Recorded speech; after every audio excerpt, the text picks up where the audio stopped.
Này là đi đợt to, tin về chuyện nó kẹt xá. Lại cái đi, xem cái đi, sampai cái đi. Ini là tin về chuyện đặt trend này. Pokok tin parano boro tin chúng, để thế này. Này là đi. Tin parano. Nó chúng thế này, chúng cái tham. Ok, bữa cà phê. Bữa khe, đang tin bực mối, đã bữa kẻ. Này là đi đợt to, nào này là đi, anh đi nào. Bắt. Cái là đi. Đó. Một cái đi kia ở thân này lấy cái đó được rồi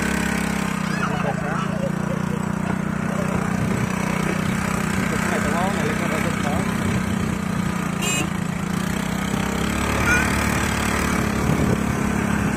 đúng không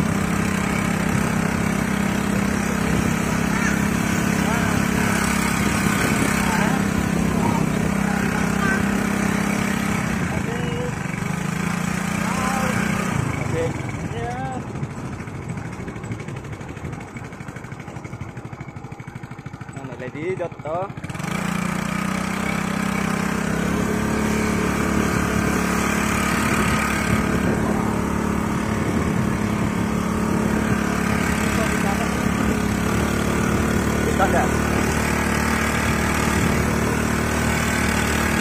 con này đúng không? Đây này nhé, con này đi. Một quay chụp này, tao ok cái này nhé, chụp đặt thả. Còn quay chụp này.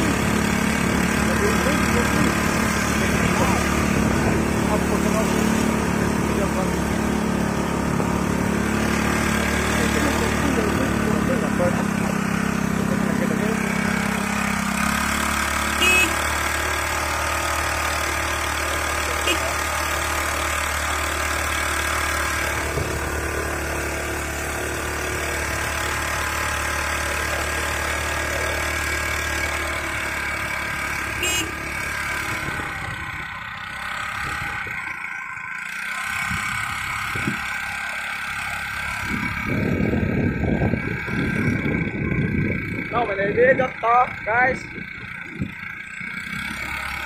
Có cái này trên tầng đi. Này là gì? Đây là